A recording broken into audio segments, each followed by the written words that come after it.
Hello friends, welcome to my YouTube channel. Today I will teach you how to remove unwanted things in Photoshop. So first open your image. Now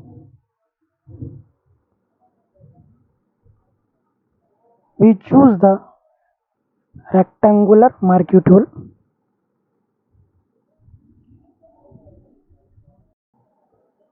Now select your unwanted things like other subject and any other messy stuff. Then click on mouse right button and choose the option content aware.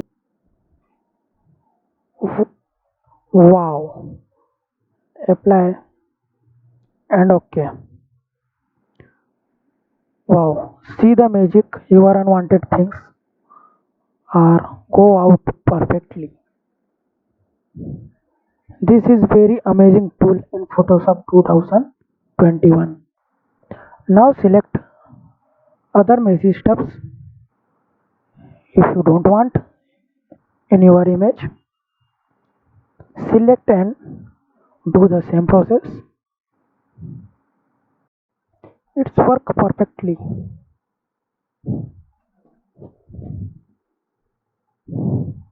Very impressive tool in Photoshop 2021.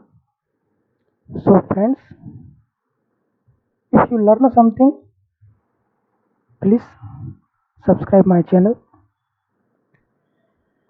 and like this video, and you want more like this video, please comment and suggest me. Thank you friends.